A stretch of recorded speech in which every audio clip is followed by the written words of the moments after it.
할렐루야. 모든 환경을 극복하고 오늘 현장에 나와서 예배하는 우리 사랑하는 식구 여러분들, 우리 성전에 다 들어와서 본당에서 예배드리면 좋겠지만은 제한을 받아서 미처 여기에 들어오지 못하고 부속실에서 영상으로 예배를 드린 분들도 계시는데, 우리 사랑하는 영상으로 예배 드린 분들, 또 같은 영상 예배지만은 피치 못할 사정 때문에 차선책을 택해서 가정에서 또 다른 곳에서 예배를 하고 계시는데, 우리 모든 성천의 예배자들에게 우리 주님이 주시는 은혜와 평강이 넘쳐나기를 간절히 소망합니다. 김찬수 목사님의 그 설교를 듣던 가운데 이분이 설교 초반에 워비건 레이크 효과, 워비건 호수 효과에 대해서 얘기를 해서 내가 이것저것 찾아보면서 공부를 했습니다. 이 워비건 호수 효과라고 하는 것은 그 미국의 그 가상의 그 워비곤이라고 하는 그 호수 마을이 있는데, 이 가상 마을입니다. 그 마을에 살아가는 사람들은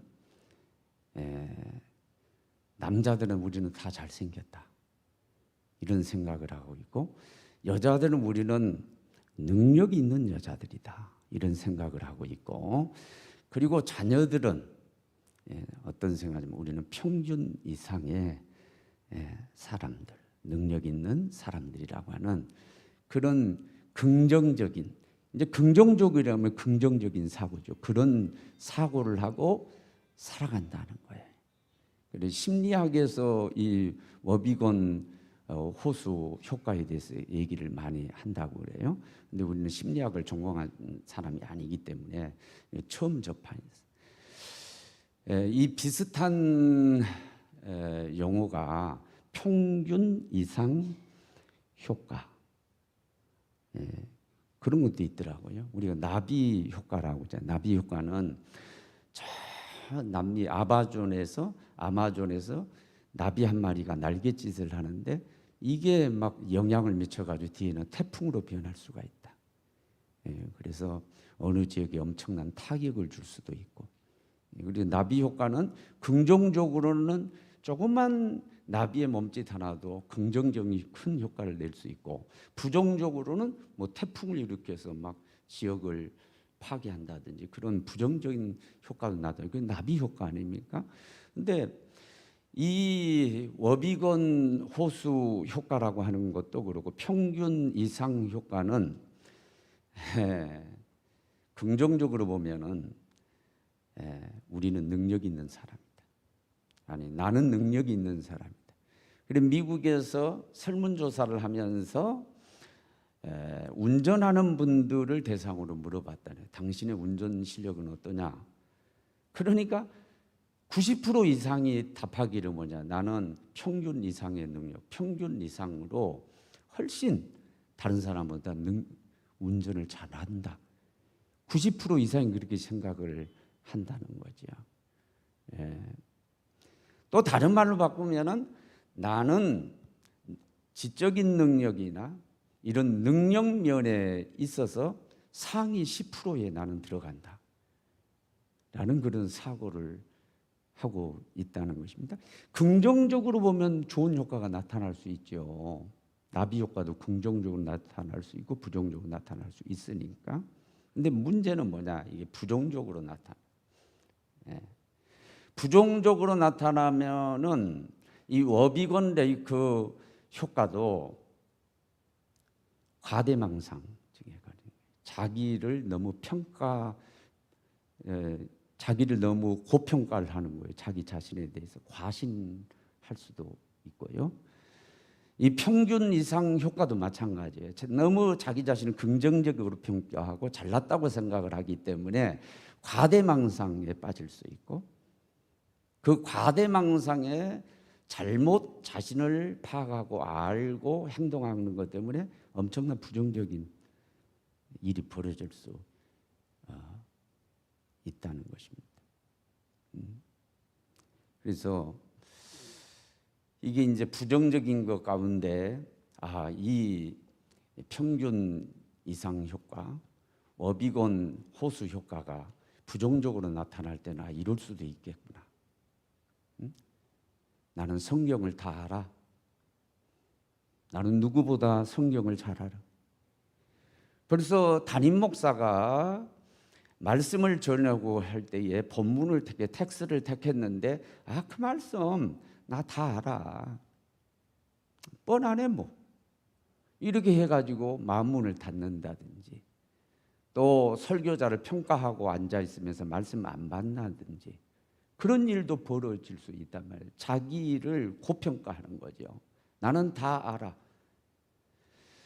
우리 찬양하는데도 앞에 이제 사모 아내가 이 찬양을 좀 불렀으면 좋겠다 해가지고 우리 찬양들 분위기 찬양 은혜롭게 잘 박수 한번 쳐줘요. 근데 주님의 능력 아니면 나는 아무것도 할 수 없습니다. 주님 은혜 아니면 나는 살아갈 수 없습니다. 나는 부족하다고, 나는 연약하다고 겸손한 자세로 주님 말씀해 주옵소서 내가 듣겠습니다. 자기를 낮추면서 오늘 말씀을 듣는다고 한다면은 복의 시간이 되겠죠. 근데 그렇지 아니하고 나는 다 알아. 뭐 설교자들 뻔하지 뭐. 진목사, 지광식 목사 또 저 말씀 가지고 무슨 얘기인 줄 알겠네. 이렇게 하면서 자기는 다 한다. 자기 과신, 자기 과대평가, 평균 이상으로 나를 평가해서 여러분 오늘 말씀을 대하고 한다고 한다면은 오늘 축복 시간이 될 수가 없다.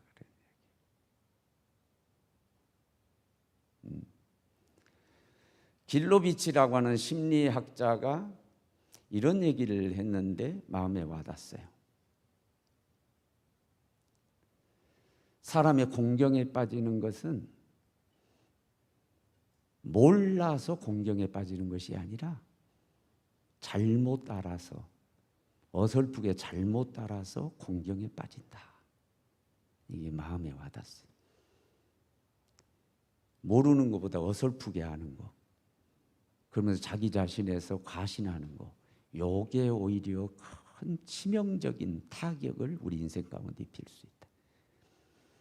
오늘 이 시간 우리 사랑하는 식구들 저를 포함해서 하나님 앞에 겸손해지기를 원하고, 하나님 우리는 어린아이와 같아요. 하나님 능력 주시지 않으면 못 살고요, 은혜 아니면 못 살고요, 능력 주시지 않으면 아무것도 못하는 존재고, 오늘 그래서 하나님의 도움이 필요해서 이 자리에 왔어요. 하나님 말씀해 주옵소서. 그런 시간이 되어지기를 원합니다. 어설프게 아는 것들, 자기 과신하는 것들 이거 다 내려놓고 오늘 또 백지장 가운데 하나님 나에게 계시를 해주십시오. 여기 써주세요. 내가 순종하겠습니다. 이런 자세로 임하는 저와 여러분들이 되기를 원합니다. 그럼 무엇보다도 오늘은 생육하고 번성하라, 땅에 충만하라. 여기 이제 초점에서 맞춰서 결혼도 하고 자녀도 낳고, 하나님의 뜻이니까 하나님 주신 삶이 그렇게 살자라고 하는 그런 주제를 가지고 말씀을 드리려고 하는데 좀 마음이 답답해요. 설교자가 사람 눈치 보지 말고 말 그대로 선포니까 하나님 중심으로 선포하면 끝나겠지만, 그러나 우리가 삶의 현장 가운데 여러분들 삶의 현장 가운데 어떻게 살아가는지를 다 보고 알고 있는 그런 상황 속에서 설교자가 정말 설교하기 힘든 것 가운데 하나가 뭐냐면 이혼에 대한 설교, 이혼 문제. 실제로 이혼을 많이 하잖아요. 자살에 대한 문제 설교. 실제로 요즘 주위에서 자살하는 사람들이 많잖아요.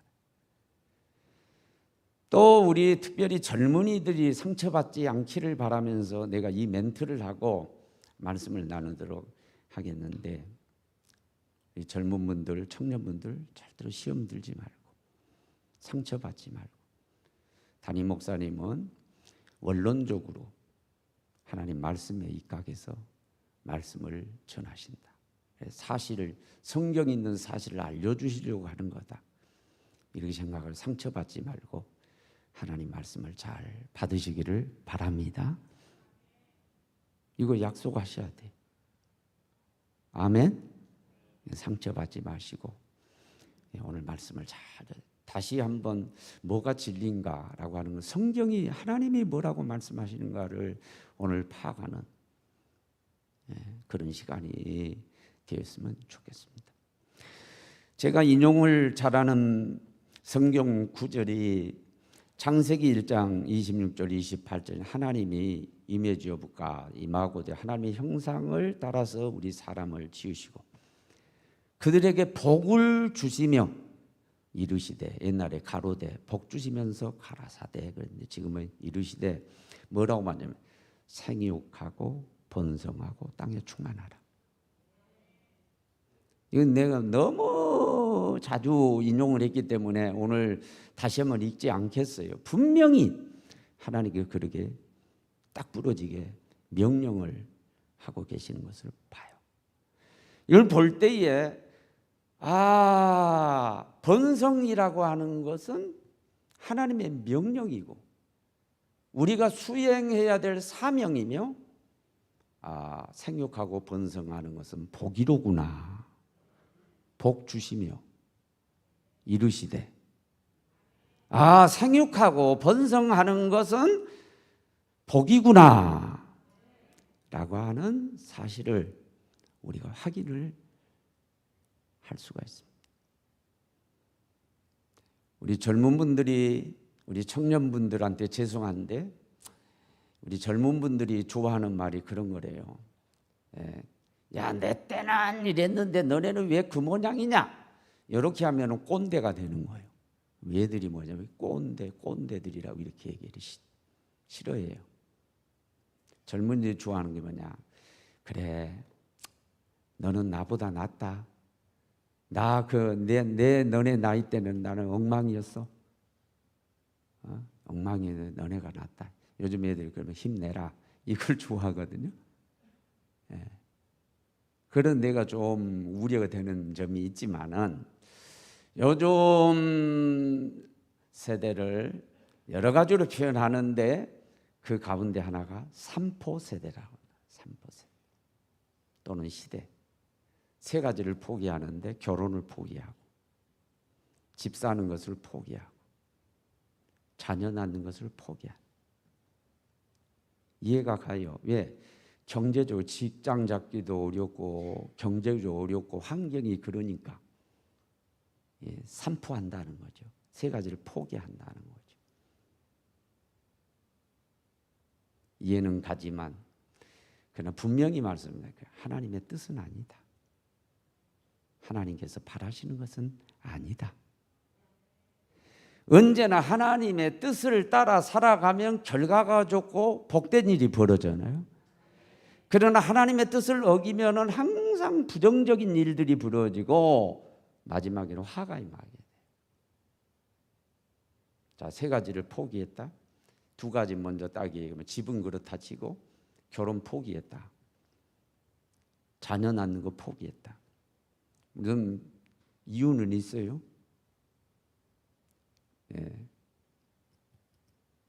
이해는 해요.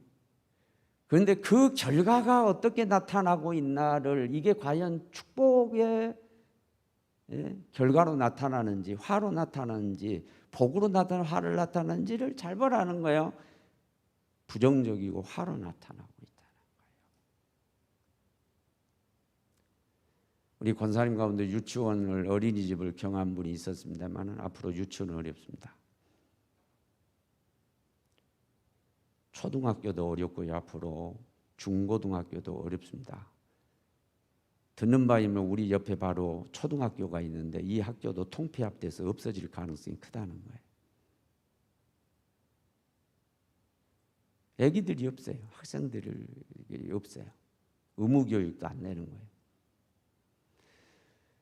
도미노 현상이 일어나면서 대학은 더 어렵습니다. 이미 왔습니다. 사립대학은 존폐 위기에 지금 걸려 있습니다. 정부에서는 계속 학교에 대해 평가를 하고 있습니다. 평가 미달되면은 통폐합 조치 강제적으로 하게 되고 학교를 폐지시키고 있습니다.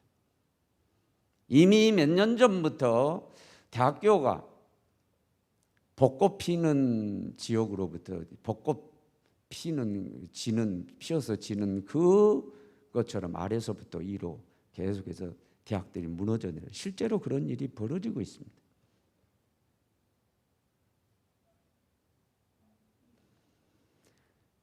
중소기업이나 3D 업종에는 외국인들로 채워지고 있습니다. 국가 경쟁력은 떨어지고 있습니다. 지금 이 결과적으로 옛날에 우리가 산하 제한하면서 둘만 나와 잘 기르자, 뒤에는 하나만 나와 잘 기르자, 실패한 정책이 됐습니다.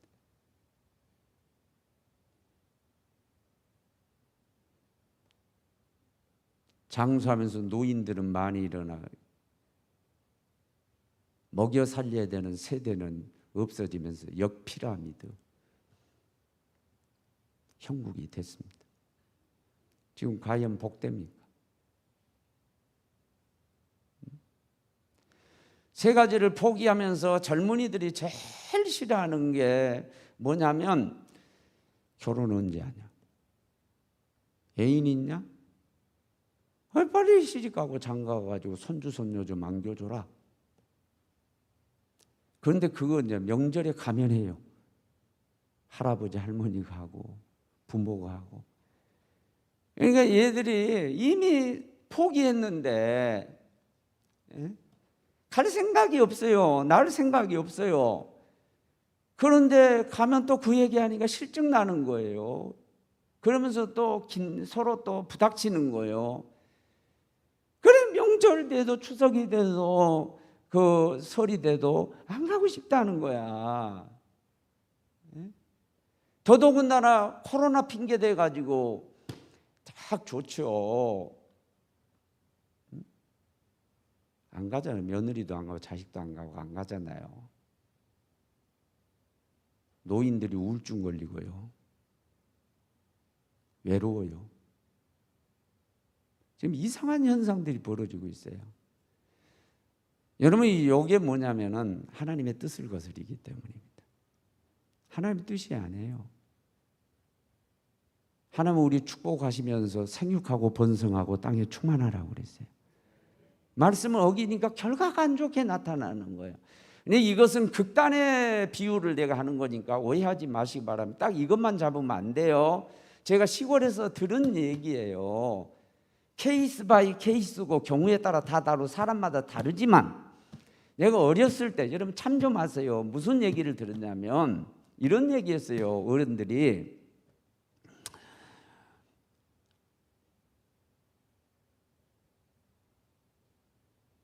못 가르친 자식들이 더 효도한다고. 그런 얘기 들어보셨어요? 제 시골에 들었거든요.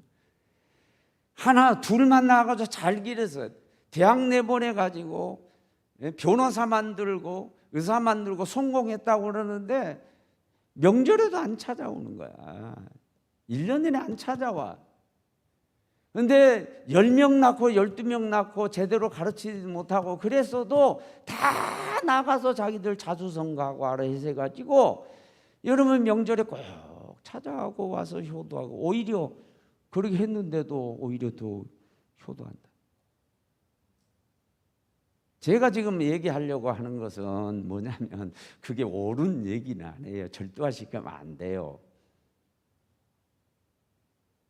하나님께서는 환경이 어렵고 힘들어도 그런 거 핑계하지 아니하고 말씀을 거스르지 않고 순종하면 어떤 때는 생육하고 번성하고 땅에 충만하라 그대로 순종했잖아요. 힘들고 어려워도 결과를 좋게 해주신다. 복이 되게 해주신다. 그 얘기하고 싶은 거예요. 여러분 창세기 1장 26절로 28절을 이게 생육하고 번성하는 것이 하나님의 뜻이라고 하는 거, 그리고 복이라고 하는 것을 뒷받침해주고 있는 말씀이 오늘 에레미야서 29장 4절로 6절 말씀입니다. 먼저 정리를 하고 다시 한번 확인해 볼 텐데, 뭐냐면 여러분, 하나님 분명히 말씀해요. 이스라엘에서 바벨론을 포로 보내는 게 나다고 하나님 말씀해요. 나 여호와가 이스라엘에게 명령한다, 여호와가 말씀한다 그래요. 그게 4절이죠. 그러면서 하는 게 뭐냐, 너네 거기 산다 할지라도 일정 기간 살아도 거기서 뭐냐, 집을 짓고 들어가 살아라. 텃밭을 일구고 열매를 먹고 살아라. 그리고 이제 하신 6절의 말씀이 그겁니다. 너희는 아내를 맞아들 자녀를 낳고, 너희 자녀들, 아들은 아내를 맞아들여서 또 자식을 낳게 만들고, 딸은 남편을 맞아들여서 자식을 낳게 만들어라. 따라합시다. 낳으며 낳게 하며, 너도 낳고 자식들도 얘기 낳게 만들어. 그래서 번성하여서 줄어들지 않게 해라, 이렇게 말씀해요. 왜? 그게 하나님 뜻이기 때문에. 우리 다시 한번 본문을 읽어봅니다. 자, 에레미야 29장 4절로 6절 내가 지금 정리해 드렸습니다. 읽어봐요. 읽습니다. 만군의 여호와 이스라엘 하나님께서 예루살렘에서 바벨론을 사로잡아 가게 한, 여러분 코로나가 이게요 마귀가 갖다 준 게 아니에요. 결제가 하나님께 놔둔 거예요. 하나님은 배후에서 결제하셔요. 바벨론 포로로 보는 거 이게요, 이게 마귀가 한 거 아니란 말이에요. 하나님이 뒤에서 결제하신 거란 말이에요. 내가 보냈다고 그러죠. 예루살렘을 바벨론 삶아 가게 한 모든 포로에게 이와 같이 말씀하신. 오늘 말씀과는 동떨어진 거지만 오늘 본문에 있기 때문에 내가 팁으로 드리는 거예요. 5절 읽습니다. 너희는 집을 짓고 거기서 살며 텃밭을 만들고 그 열매를 먹으라. 하나님은 그렇게 말씀합니다. 6절 읽습니다. 아내를 맞이하여 자녀를 낳으며 너희 아들이 아내를 맞이하여 너희 딸이 남편을 맞아 그대로 자녀를 낳게 하여 너희가 거기에서 번성하고 줄어들지 아니하게 하라. 거기가 어디요? 바벨론이에요. 바벨론. 뭐하고 있어요? 포로 생활했어요. 얼마나 힘들겠어요? 포로 생활만큼 힘들데 얼마나 힘들겠어요? 힘들어서 세 가지 포기해버린다? 하나님의 뜻이 아닌데? 하나님의 뜻은 뭐예요? 가정 이루고 아기 낳는 건데? 생육하고 번성한 건데? 힘들다고? 포로 생활만큼 힘든 게 어디 있겠냐고. 이거 설명할 필요가 없어. 포로 생활만큼 힘드냐고. 그런데 그 와중에 거기에서 번성하고 줄어들지 아니하게 하라. 시집가고 장가가고 아기 낳고, 너네 자식들도 시집가고 장가 보내고 아기 낳게 해. 자녀가 자손이 줄어들지 않도록 하고 번성해라, 이렇게 말씀하고 있습니다. 순종하면 복이 될 것입니다. 거역하면 어려움이 오고 화가 될 것입니다. 부정적인 일들이 벌어질 거예요. 그래서 이 명령에 따라 생육하고 번성해야 되겠는데 어떻게 해야 되겠는가? 먼저 사랑하는 여러분, 생육하고 번성하는 것은 하나님의 명령에 의한 사명이다. 사명으로 하십시오. 따라요. 사명이다. 이미 창세기 1장 26절 28절에 하나님이 뭐예요? 복 주시면서 명령했잖아요. 생육하고 번성 땅에 충만한. 이게 명령으로 우리에게 주어진 지상 명령, 전도의 명령하고 똑같은 거예요. 명령을 딱 하시면서 뭐냐면 그거 하라고 그래요. 이건 뭐예요? 우리에게는 미션이에요. 사명이에요. 전도해가지고 영혼 구원한 거하고 같은 맥락에서 이건 해야 되는 거예요. 해도 되고 안 해도 되게 아니라 이것은 미션, 우리에게 주어진 사명이다 라는 걸 절대로 잊어서는 안 돼요. 이건 사명이다. 이거 꼭 의식이 있어야 되고요. 사명입니다. 사명. 결혼해야 될 사명이 있고 애기 낳아야 될 사명이 있는 거예요. 이러면 젊은이들이 좀 꼰대 같은 소리 안 해 또 지금? 나는 분명히 성경을 근거해서 여러분들한테 말씀을 드리고 있는 것입니다. 물론 사도 바울처럼 사도 바울의 사명이 문영혼들을 구원하고 교회를 세우는 거, 그렇기 때문에 너무 바쁘게 돌아다니면서 말씀 전하고 하는 거기 때문에 사도 바울은 이런 용어 죄송합니다. 스스로 결혼하지 않고 스스로 고자가 됐어요. 그런 경우는 제외하고, 뭐 그런 경우는 선한 목적으로 그렇게 할 수가 있겠죠. 그러나 그렇지 아니하고는요, 아니라는 거예요. 가정 이루고 자녀 낳고 하는 것이 이게 뭐냐? 미션이다. 사명이다. 아멘 하시기 바랍니다. 전도가 사명이고 선교하는 것이 사명이요. 그것은 몰입하면서 하나님이 이렇게까지 당신의 뜻이라고 명령하시고 미션이라고 그러는데 이걸 이행하지 않는다는 것은 문제가 있죠. 그 여러분 의식 속에 딱 또는 신앙으로 딱 가져야 됩니다. 그리고 하나는 뭐예요? 환경을 극복하시기 바랍니다. 환경을 극복해요. 액션이 있으면 리액션이 있다고 그랬는데요. 에베소 2장 2절 마귀가 공중권세를 잡았다고 그랬고, 예수님은 요한복음 12장 31절에서 마귀를 세상 임금 통치자라고 그랬어요. 이 세상에서 우리가 미션을 행하려고 그러고 하나님의 뜻대로 살려고 그러면요, 마귀가 절대 가만히 있지 않습니다. 어려움을 주어요. 그래서 가정을 이루고 자녀를 낳고 산다는 게 정말로 쉽지를 않아요. 이게 어려운 거예요. 어려운 거. 왜? 마귀가 싫어하는 거거든요. 가정도. 가정을 깨야 되는 거예요.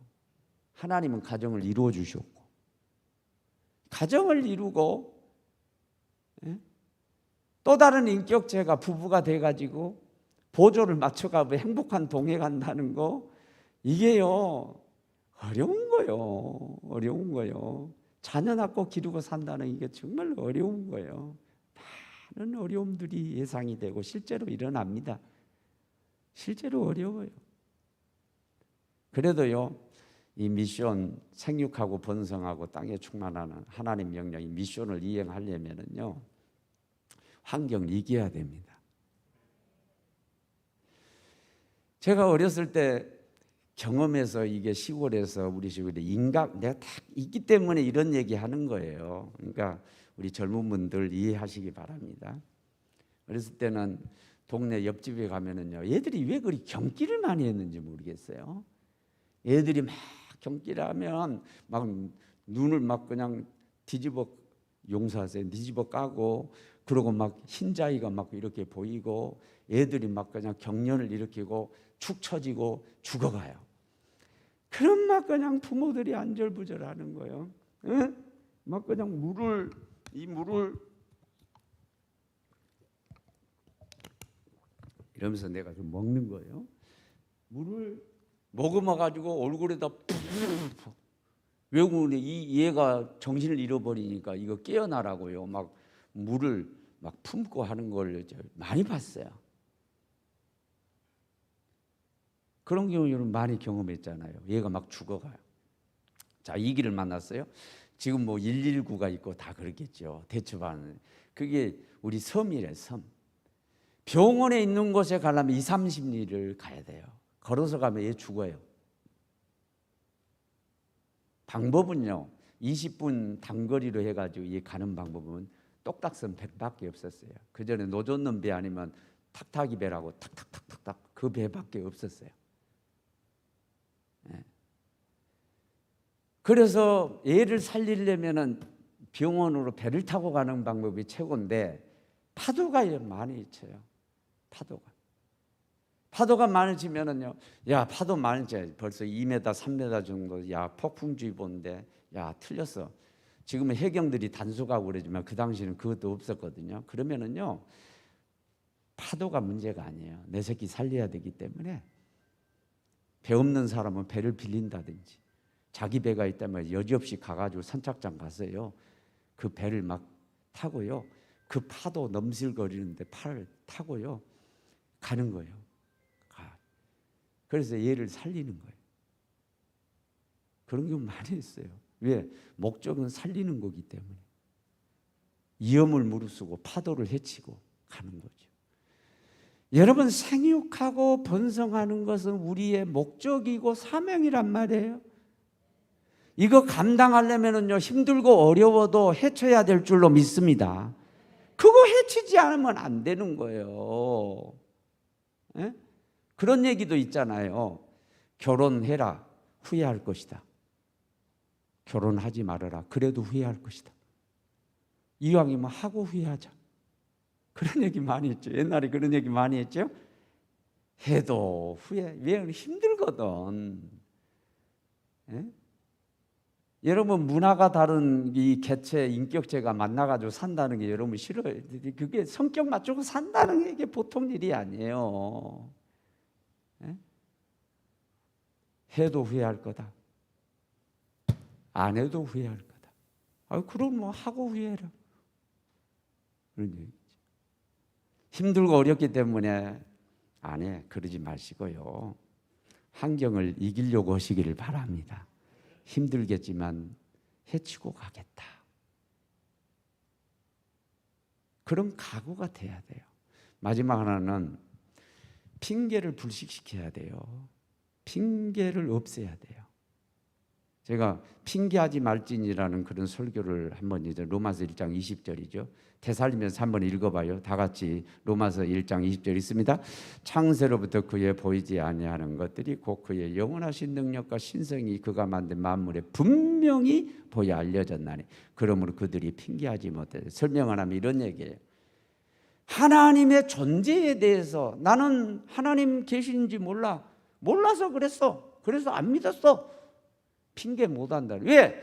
이미 자연 계시를 통해서 하나님이 자연 모든 곳에 하나님의 존재, 신성, 하나님이 계시다라고 하는 거 전부 다 계시해 주셨다는 거예요. 그런데 나는 하나님 계신지도 몰랐어. 그러니까 안 믿었어. 그러니까 그렇게 살았어. 핑계하지 못한다는 거예요. 이미 하나님이 계시하셨단 말이에요. 생육하고 번성하라, 땅에 충만하라. 나 몰랐어요. 그게 하나님의 뜻인지 몰랐어요. 그런 소리 하들 마세요. 오늘 또 내가 이 말씀 들고 나왔잖아요. 복 주시며 이루시되 생육하고 번성하고 땅에 충만하라. 성경에 분명히 계시했어요. 지목사를 통해서 분명히 말씀하시고 계시고.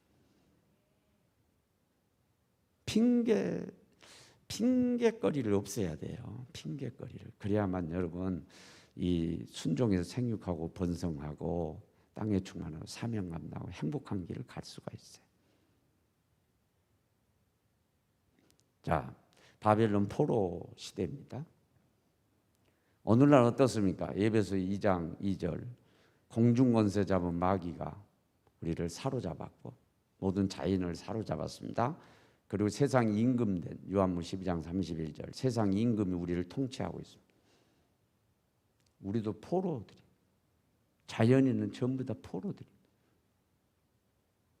어렵다고 말해요. 그런데 그 어려운 가운데도 집 지어 들어가 살고 농사질 열매 먹고 살고 시집가고 장가고 자식 낳고 너네 자녀도 시집가고 장가가서 자식 낳게 만들고 번성하고 줄어들지 않게 해라. 이것은요 오늘날 원수 마귀에게 붙들려 살아가는 모든 자연인들에게 그렇게 하라고 주신 명령입니다.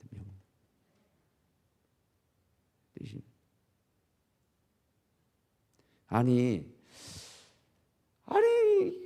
시집장가 안 가고 자식은 안 낳고 그래서 인구는 계속해서 줄고 있는데 왜 아파트 문제는 해결이 안 되고 계속해서 아파트 속된 말로 때려짓고 해야 되냐. 제가 혼자 쭝얼거리면서 운전하면서 그 얘기를 했죠. 그러니까 아내가 듣고 있다가 1인 가족이 늘어나니까 방법이 없다. 1인 가족. 혼자서 아파트 살고 앞 들어가서 사는 혼자. 계속 아파트 지어야 된다. 그래야 돼. 1인 가족이 있다라고 하는 것은 뭐냐면은 생육하고 번성하기를 포기하고 그냥 자기 인생 즐기고 살겠다는 그런 거죠. 그런 가운데 있어요. 그러면서 이제 이게 연쇄 반응이 일으면서 도미노 현상, 이런 현상 저런 현상 나타나는데, 그 가운데 현상 가운데 안타까운 게 하나 있어요. 우리 젊은 분들, 우리 청년들 용서하세요. 그래, 잘 들으세요. 목사님도 나이가 드니까 편들기 하네 그러지 말고, 꼰대가 그렇게 얘기하지 말고.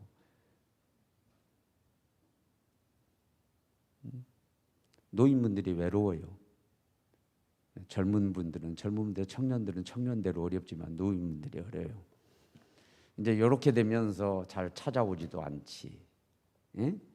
코로나 핑계로 더 찾아오지 않고. 이걸 얘기를 해야 될까요? 뭐 결국은 뭐 다 알 거니까. 우리 장인어른을 통해서 땅을 하나 시골에 받았고, 그 장인어른이 이전에 허가를 받아가지고 집을 지어놨는데 폐가가 돼가지고, 예, 고물상들이 문 다 떼가버리고 막 이제 막 폐가 된 곳이 하나 있었어요. 그래서 내가 고향 가면 이제 어머니 돌아가시니까 우리 집도, 내가 갔던 집도 형님 집이 되고, 거기 또 사이들이 오고, 그러니까 내 집처럼 여겨지지를 않는 거예요. 이게 쉽지를 않아. 그러니까 가면은 처갓집에 가지만은 마음도 불편하고, 고향이 내가 가고 싶고 좀 쉬고는 쉴 자리가 없는 거야. 그런데 내가 목회하면서도 기도원 가듯이 또 가가지고 좀 쉬고 묵상하고 이런 것이 필요하다 해가지고, 그 장인어른이 했던 그 지어놨던 것을 자녀들이 그냥 폐가로 놔둬버렸는데, 내가 리모델링을 근자히 했어요. 그런 농막 하나 이렇게 갖다 놓고 하면서 좀 쉴 자리를 이렇게 좀 마련하고 있었어요. 그래가지고 제가 근자에 좀 많이 왔다 갔다 했습니다. 거기에다가 이제 장모님까지 이제 몸이 불편하니까 그동안 못 가봐서 죄송하기도 하고 겸사겸사 그렇게 했습니다. 그 가면은 아내가 그 동네 노인정에 가가지고 부침개 부쳐주고, 뭐 아이스크림 사다 주고, 뭐 짜장면 시켜주고, 콩수 시켜주고, 나는 죽어라고 일하는데. 근데 막 보세요, 막 새카매가지고 말이에요. 보세요, 막 타가지고 말이지. 이런 표현이면 막 죽어라고 혼자 일하는. 난 노동자들이 고생한다는 거 정말 쉽지 않다는 거 그때 평생 안 해봤던 일을 내가 하는 거예요. 속된 말로 노가다 내가 하는 거예요.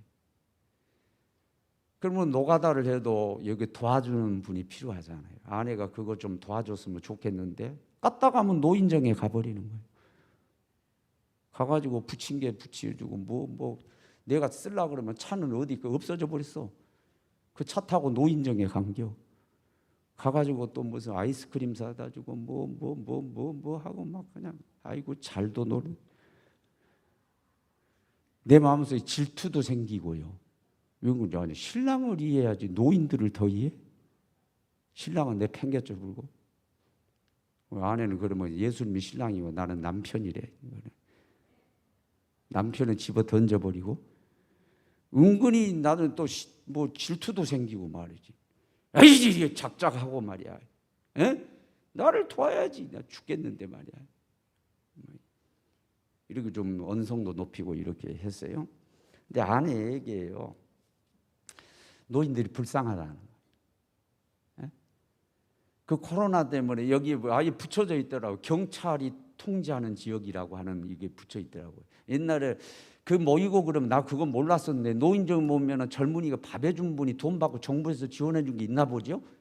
그것도 이제 못하게 하니까 노인들이 그야말로 갈 곳도 없고 먹을 것도 없고, 가끔 동네 어귀에 이렇게 앉아 있으면 자녀들이 가끔 시골 들렸다 이래가지고 좀 뭐도 사다 주고 이래가 뭐 간식거리도 있는데 그것도 없고, 이분들이요 보니까 아내가 가만히 보니까 다 우울증에 걸린 거야. 다 우울증에 걸린 거야. 외롭고 쓸쓸하고 먹을 것도 없고 쩝쩝하고. 그러니까 뭐 잡수고 싶으세요 하고 이거 사다 드리고 저거 사다 드리고 이거 사다 드리고 딱 하니까 또 그러고. 가만히 보니까 또 이 전도의 기회도 되겠다 싶어가지고 그렇게 막 이제 막 했다는 거죠. 그 뒤에는 이해가 가고 그래 그러면은 뭐 전도 차원에서 한번 우리 보스 한번 봉사자들 한번 모집해 가지고 한번 섬기면은 효과적이겠다 그런 생각도 했더랬습니다. 여러분 여러 가지 이유 때문에 그 가운데는 그것도 있다고 봐. 시집 가고 장가하지 않고 또 뭐냐면 가면은 왜 시집 안 가자 왜 장가 안 가냐 이런 것 때문에 안 가려고 그러고 또 코로나 겹치고 뭐 이런 것 때문에 그 가운데 이제 부작용이 그런 것도 있는 것 같아요. 아마 이번 추석도요 모르겠어요. 할아버지 할머니들 부모님들 쓸쓸하고 외로울 가능성도 있는 것 같아요. 옛날에는 막 동네에 말이죠 북적북적거리고 그랬잖아요. 행복이에요. 즐거움인데 그 형성이 되는지 모르겠어요.